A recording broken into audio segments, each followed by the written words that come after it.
watching the station covering all of the DMV. This is DC News Now. Good afternoon. Thank you for joining us on DC News Now. I'm Shanika Grimshaw, filling in for Mark Hall this afternoon. Meteorologist Damon Masson, he's going to join us live with a live check on your forecast. Now, Damon, today is a much better day than yesterday with all those storms. Yeah, you nailed it, Shanika. That is the big time difference. We are finally done with the worst of that storm system that was lingering with us for several days. Most of this week, we saw rounds of rainfall. Yesterday, we also had those storms in the mix as well.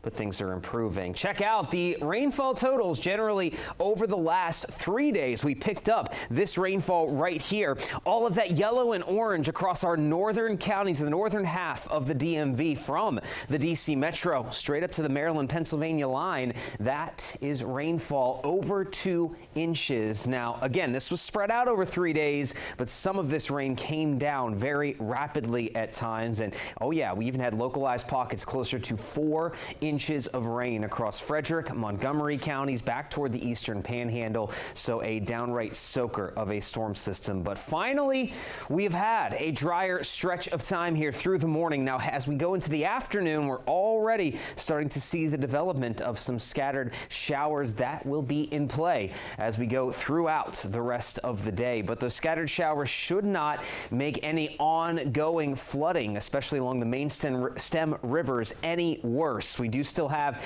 active flood warnings up and down the Potomac River and even back into parts of Washington County there through Saturday morning. Some of these stay in effect. So we'll have to wait a little while before those water levels go down. But in the meantime, we're going to be watching for those pockets of rain. Could even hear some rumbles of thunder. We'll detail out how long this activity is going to last coming up in a look at your full forecast here in just a bit. That was a lot of rain there. Damon, thank you. Switching gears now, first responders in Prince George's County are being honored today for their efforts in the Key Bridge collapse in Baltimore last week. DC News Now's Yamari Sase is at police headquarters with more. Yeah, it was all hands on deck when the Baltimore Key Bridge collapsed, and that meant first responders from several jurisdictions, including Prince George's County, jumped in to help with recovery efforts, and now many of them are being recognized. The tragic bridge collapse that left the entire state in shock led first responders from across Maryland to jump in and help. We don't necessarily have to have some mutual aid agreement or interlocal agreement. It's just that when our brothers and sisters call, then we answer. Members of the Prince George's County Special Operation Division's Marine Unit and Underwater Recovery Team spent countless hours helping search for the 6 construction workers presumed dead after the bridge collapsed last Tuesday. Now these divers searched the Patapsco River and were finally able to recover the vehicle that had the bodies of 2 of the construction workers inside. Officials say the conditions were difficult. It's extremely dangerous, especially with all the twisted metal, the roadway, and it's just something that you just got to go by feel. On Thursday, they each were honored with the Chief's Award and the Unit Citation Award. We're all pretty humbled. Like I said, it's what we do. It's what we train for. But we know it's not something that's impossible. If it happens, we're going to be there. So, and we'll be there again for anything else. The department will continue to assist with the investigation as the state tries to move forward from this tragic incident. For now, reporting in Upper Marlboro, Maryland, I'm Yamari Sase, DC News Now. 12:04 developing this afternoon. 5 men are in custody and facing felony charges after Fairfax County Police say they tried engaging in sex acts with minors last week. According to Fairfax County Police, the 5 men arrested range in ages from 24 to 53. Investigators say 2 of the suspects are from Baltimore. Police say the other 3 are from Lorton, Fairfax, and Woodbridge. The National Center for Missing and Exploited Children say online enticement reports increased by 323% between 2021 and 2023.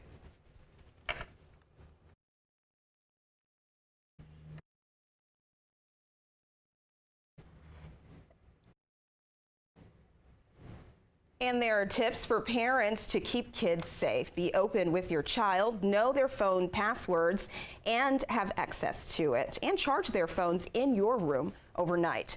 And a quick look at traffic alerts this weekend. So some roads in Prince George's County are closed for resurfacing. Beginning Sunday, April 7th, crews will resurface Maryland 704 Martin Luther King Jr. Highway. That's on your screen right now. Their resurfacing also includes some ramps on Maryland 5 Branch Avenue, and drivers can expect single lane closures Sunday through Thursday, 8 p.m. to 5 a.m. And crews will also close access ramps for 704 and 202 Landover Road for resurfacing, and traffic will be detoured during those hours. Crews will also resurface both directions of Branch Avenue between Old Branch Avenue and Curtis Drive in the Suitland area, including the ramps from Branch to 414 St. Barnabas Road, and both projects are expected to be completed by the end of April.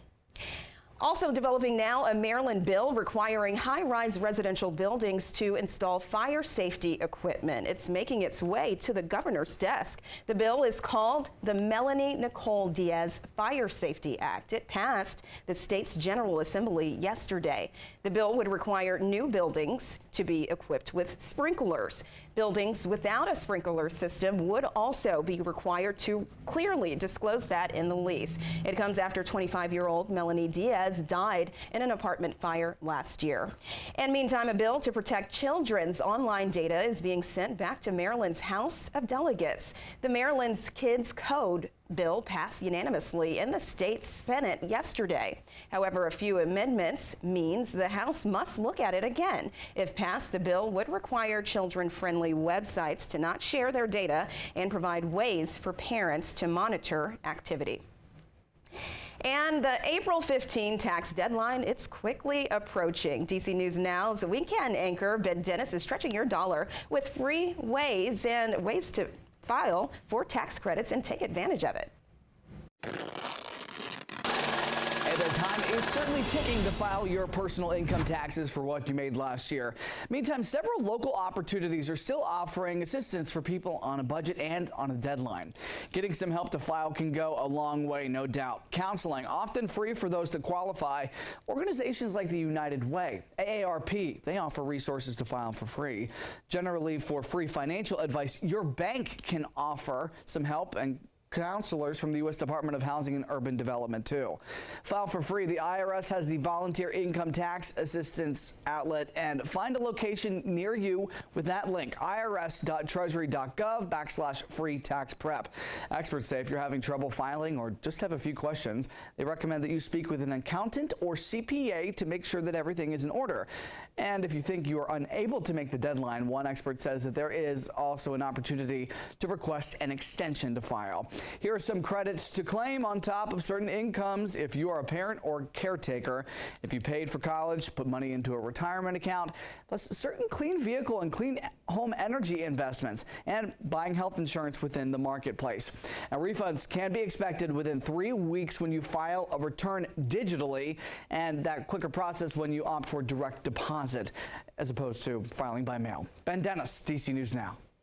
All right, your time now is 12:08. Virginia advocates are urging Governor Glenn Youngkin to take action to lower the cost of prescription drugs. 25-year-old Savannah Morris is one of them. She suffers from Crohn's disease and says she sometimes skips taking important medications because of the cost.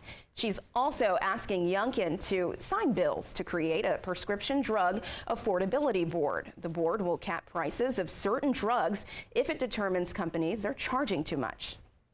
I'm hoping he sees that this is something that affects everyone. It's not a one side of the aisle thing. Everyone has chronic illnesses. Everyone can have a disability. Sickness does not discriminate. There has been prescription drug affordability boards put up in Maryland and Colorado. They have yet to help one patient or save 1 cent. It gives people false hope, and it's not fair. Governor Youngkin has until next Monday to take action. Also in health news, millions of Americans rely on inhalers. In most severe cases, inhalers are the difference between life and death. The White House is celebrating an announcement from 3 drug makers that have agreed to cap the price of inhalers for many patients at $35 a month. Our national correspondent Hannah Brandt has the details. Millions of Americans can breathe a little easier because of new inhaler price cuts. I'm excited about this. 3 of the 4 biggest inhaler manufacturers are capping costs at $35 a month for many people. President Biden says that's thanks to major pressure from federal leaders. Finally, we beat Big Pharma. Finally. Senator Bernie Sanders celebrated the move. He says drug makers have been ripping off U.S. customers by charging way more here than in other countries. We are sick and tired of paying by far the highest prices in the world for prescription drugs. Advocates are praising the price caps, but say this is only a step in the right direction. This is great news for the asthma community, and I hope we can make this sustainable. Kenneth Mendez is the president of the Asthma and Allergy Foundation of America. The drug pricing system is complex, and we need to keep at this. The administration and legislators need to keep at this. He's pushing for legislation that goes beyond drug manufacturers. He wants government leaders to take a look at other players in the healthcare pricing chain, like insurers, employers, and pharmacy middlemen. And make sure that they hold them accountable, as they are with the drug companies, to make sure that these medications are more affordable. And he says the stakes of this fight couldn't be higher. 10 people die each day from asthma, and affordability of their medications is a primary thing that we hear about. The new inhaler price caps will start taking effect in June. In Washington, I'm Hannah Brandt.